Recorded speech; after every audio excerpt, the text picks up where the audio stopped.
चिड़िया और उसकी बेटी दाना ढूंढ ढूंढ कर थक गई थीं, मगर आज उन्हें कहीं से भी दाना न मिला था।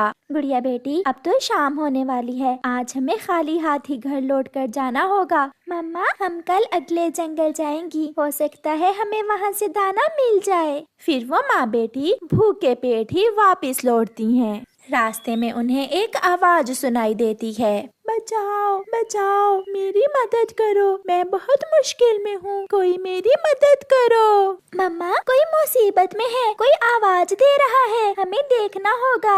हाँ बेटी, आवाज तो मैंने भी सुनी है। फिर वो माँ बेटी नीचे घने जंगल में आती हैं। वहाँ एक सुंदर परी मकड़ी के जाल में फंसी हुई थी।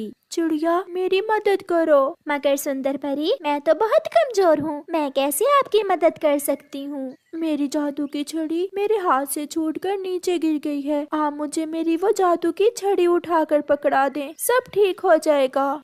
फिर मम्मा चिड़िया उस परी की जादुई छड़ी उठाकर उसे दे देती है, जिससे उस परी की सारी शक्तियाँ लौट आती हैं और वो परी उस जाल से आजाद हो जाती है।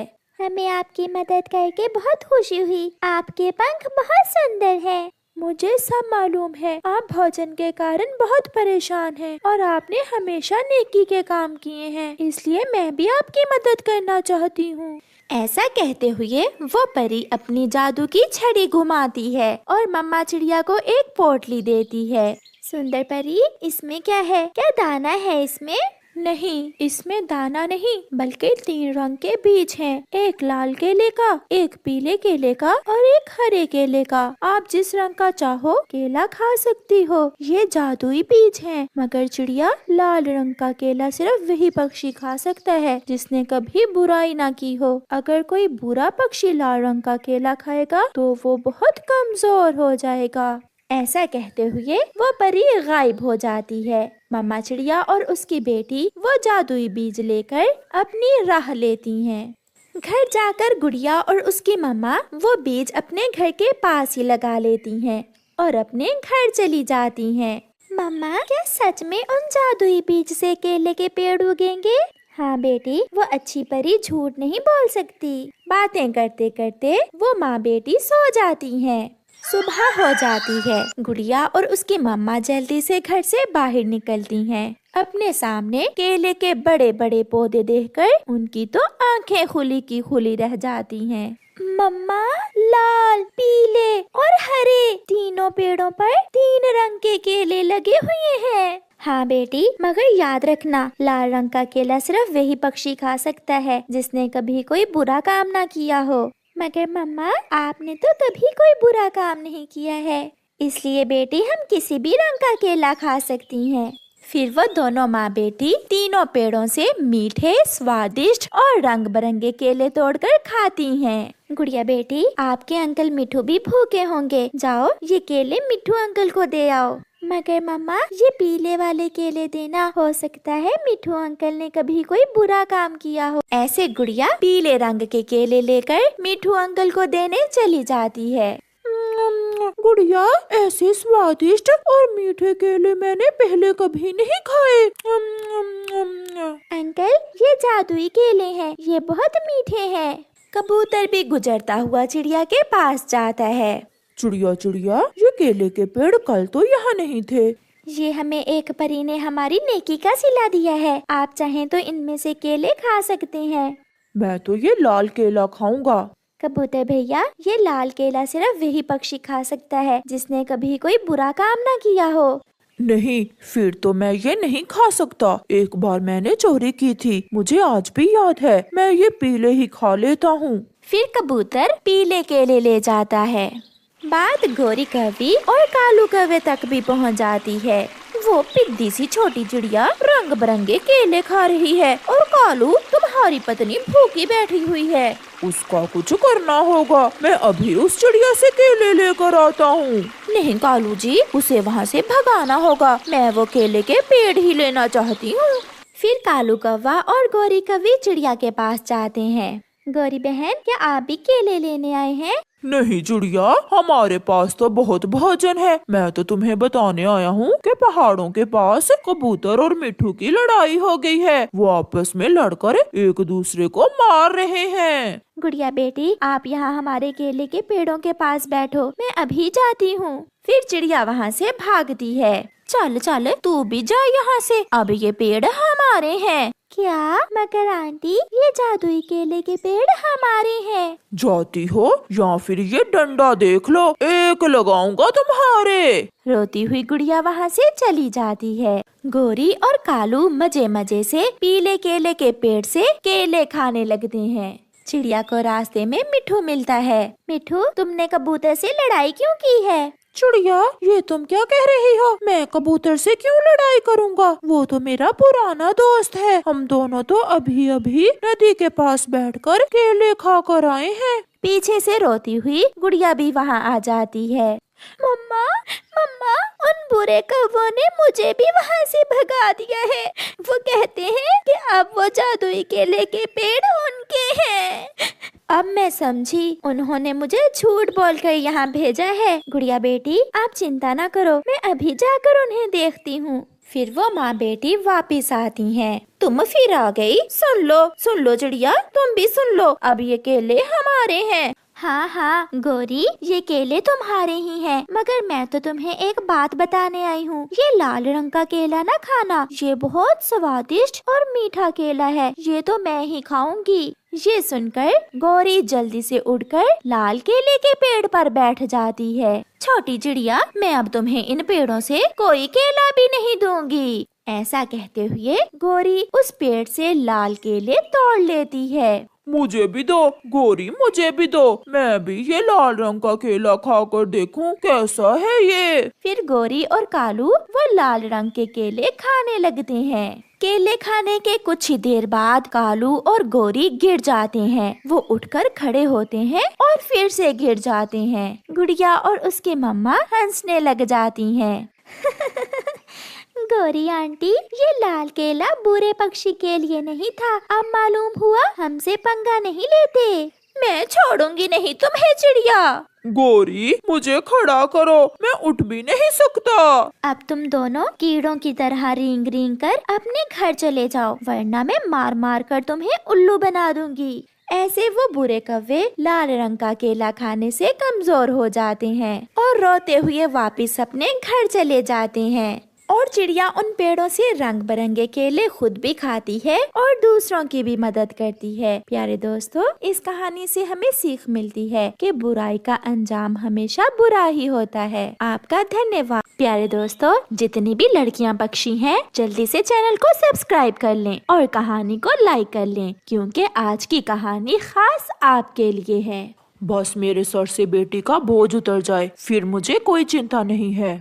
हमारी कमाई थोड़ी ही सही, एक बेटी का ही तो बोझ है हमारे सर पर, वो किसी तरह उतर जाए, फिर हमें क्या चिंता मिट्ठू जी। दिन रात काम करते हैं, मैं सोच रहा हूँ किसी तरह जग्गू को विदेश पढ़ने के लिए भेज दूँ। अभी हमारे सर पर बेटी का बोझ है, पहले मुन्नी की शादी करके ये बोझ सर से उतार दो, फिर जो दिल में आए करना। बोझ बोझ बोझ, मम्मा ये सब बेटियों को बोझ क्यों समझते हैं? क्योंकि बेटी, ये पक्षी अभी तक समझ ही नहीं सके कि बेटा बेटी एक समान होते हैं। बेटियां बोझ नहीं होती, बल्कि उन्हें इस काबिल बनाएं कि वो एक परिवार का बोझ खुद उठा सकें, जैसे मेरी मम्मा। हाँ, मैं अपनी बेटी को इस काबिल बनाना चाहती हूँ कि वो अपना बोझ खुद उठा सके। गौरी कवि की बेटी भागी भागी चिड़िया के पास आती है। आंटी आंटी, मेरी मम्मा मेरी अभी से शादी करना चाहती हैं। ये सुनकर गुड़िया हंसने लग जाती है। तुम्हारी शादी? मगर मुन्नी, तुम तो अभी मुझसे भी छोटी हो। पापा कहते हैं कि मेरी शादी का बोझ उतारकर जग्गू भाई को कामयाब पक्षी बनाएंगे। मैं बात करती हूँ गौरी से, अभी आप बहुत छोटी हो, अभी से उन्हें आपकी शादी की क्या चिंता है। फिर चिड़िया गौरी की बेटी मुन्नी कवि के साथ जाती है। गौरी, अभी मुन्नी छोटी है, आपको इसकी शादी की इतनी क्यों जल्दी है? अच्छा रिश्ता मिल रहा है, कल क्या मालूम कोई अच्छा कौवा मिले या ना मिले। इतनी छोटी सी उम्र में अगर तुम मुन्नी की शादी कर दोगी तो कल ये कैसे अपने बच्चों को संभालेगी, कल कैसे अपने घर को संभाल सकेगी। अभी इसे सीखने दो। चिड़िया तुम यहाँ से चली जाओ, ये हमारे घर का मसला है, हम बेहतर जानते हैं। जब मेरी शादी हुई तो मेरी उम्र भी थोड़ी थी, इसीलिए तो आपके पहले 3 अंडे खराब हो गए थे, क्योंकि आपको जानकारी नहीं थी कि अंडों की रक्षा कैसे करते हैं। पापा मैं अभी। बस बहुत हो गया, चिड़िया चुप करके यहाँ से चली जाओ। फिर चिड़िया वहाँ से चली जाती है और दूसरे दिन गौरी मुन्नी की शादी करती है। मम्मा, गौरी आंटी ने बहुत जल्दी की मुन्नी की शादी करने में। मैं भी उसी का सोच रही थी, वो कैसे अपने घर को संभालेगी। गुड़िया बेटी, कल आपने तोते टीचर से लकड़ियों का घर बनाना सीखने जाना है। मम्मा, वो तो मैंने आज ही सीख लिया था।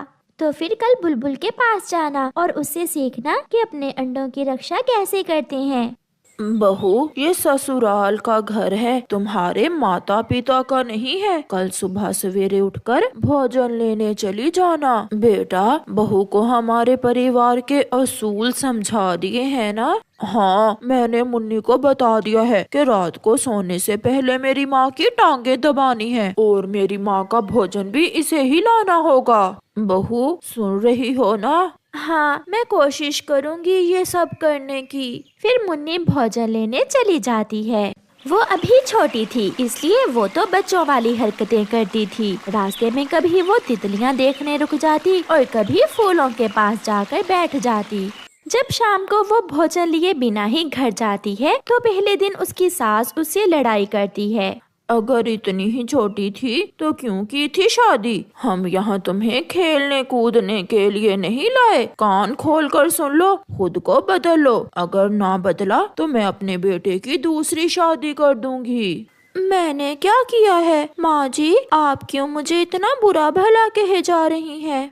एक तरफ मुन्नी अपने ससुराल जाकर तरह तरह के ताने सुन रही थी, दूसरी तरफ चिड़िया अपनी बेटी को सब सिखा रही थी। गुड़िया ने घोंसला बनाना सीख लिया था, भोजन लाना सीख लिया था और बुलबुल से अंडों की रक्षा करना भी। ऐसे ही कुछ दिन गुजर जाते हैं और फिर एक दिन मुन्नी की तबीयत खराब हो जाती है। उसकी सास उसे बुलबुल डॉक्टर के पास लेकर जाती है। बुलबुल मुन्नी का चेकअप करती है। बधाई हो बहन, आप दादी बनने वाली हो, तुम्हारी बहू अंडा देने वाली है। ये सुनकर मुन्नी की सास बहुत खुश होती है, मगर एक समस्या है, तुम्हारी बहू बहुत कमजोर है और इसकी उम्र भी बहुत कम है। इसका खास ध्यान रखना पड़ेगा आपको।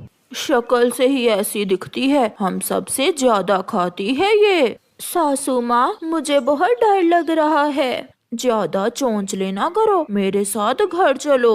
मुन्नी और उसकी सास वहाँ से चली जाती हैं। गुड़िया भी अब जवान हो चुकी थी। उसकी मामा भी एक अच्छा सा चिड़ा देखकर उसकी शादी कर देती है। गुड़िया बेटी, मुझे विश्वास है कि आप अपने घर का अच्छे से ख्याल रखोगी। मैं अपनी माँ की हर बात याद रखूंगी।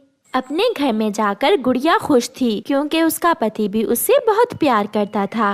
कल हम दोनों झरने पर जाएंगे, वहाँ से हम लकड़ियाँ भी ले आएंगे और हम अपने घर को थोड़ा बड़ा करेंगे। क्या आपको घर बनाना आता है? ये सब मैंने सीखा हुआ है। मुन्नी दिन ब दिन बहुत कमजोर होती जा रही थी। ऐसे ही 10 दिन और गुजर जाते हैं और फिर एक दिन मुन्नी की तबीयत ज्यादा ही खराब हो जाती है। उसका पति उसे उसके मैके छोड़ आता है। चिंता ना करो बेटी, जब मैं अंडा देने वाली होती थी तो मेरे साथ भी ऐसा ही होता था। जब अंडा आ जाएगा तो सब ठीक हो जाएगा। मगर माँ, मुझे बहुत चक्कर आते हैं, उड़ा भी नहीं जाता। कल तुम्हारे पापा के साथ बुलबुल के पास जाएंगे और दवा ले आएंगे। रात हो जाती है और रात के समय मुन्नी की तबीयत बिगड़ जाती है। कौवा और कवि उसे लेकर रात को ही बुलबुल के पास जाते हैं। गौरी, ये सारी समस्या इसकी छोटी उम्र में शादी करने से हो रही है। जो होना था वो तो हो गया। बुलबुल, आ मेरी बेटी को बचा ले। मैं अपनी पूरी कोशिश करती हूँ। बुलबुल मुन्नी को दवा देती है, इंजेक्शन लगाती है, सब करती है, मगर मुन्नी को बचा नहीं सकी। मुन्नी मर जाती है। गौरी और कालू रो रहे थे। ना अंडा बच सका और ना ही अंडे की माँ। मैंने बहुत कोशिश की। मेरी बच्ची अभी बहुत छोटी थी जब मैंने उसे बिहा दिया और वो अपनी जिंदगी की खुशियां देखने से पहले ही इस दुनिया से चली गई। वो घर चले जाते हैं। सुबह हो जाती है। कालू कौवा अभी तक रो रहा था। गौरी गौरी, जग्गू तो विदेश पढ़ने चला गया, मगर मेरी मुन्नी मुझे छोड़कर चली गई। अगर उस दिन चिड़िया की बात मानी होती तो आज मेरी मुन्नी मेरे साथ होती। फिर ऐसे ही कुछ दिन गुजर जाते हैं और गुड़िया एक सेहतमंद अंडा देती है, जिससे कुछ दिनों बाद एक सेहतमंद बच्चा निकलता है। गौरी बहन, मैं नानी बन गई हूँ। मेरी गुड़िया के अंडे से बेटा निकला है। चिड़िया, अगर मैंने भी तुम्हारी तरह अपनी बेटी की शादी पूरी उम्र में की होती तो आज मैं भी ये खुशियाँ देख सकती। गौरी बहन, इसलिए तो मैं हमेशा सबसे कहती हूँ कि बेटियाँ बोझ नहीं होती, इसलिए उनके फ्यूचर के फैसले सोच समझ कर करें। प्यारे दोस्तों, कहानी को लाइक और चैनल को सब्सक्राइब जरूर करें। आपका धन्यवाद।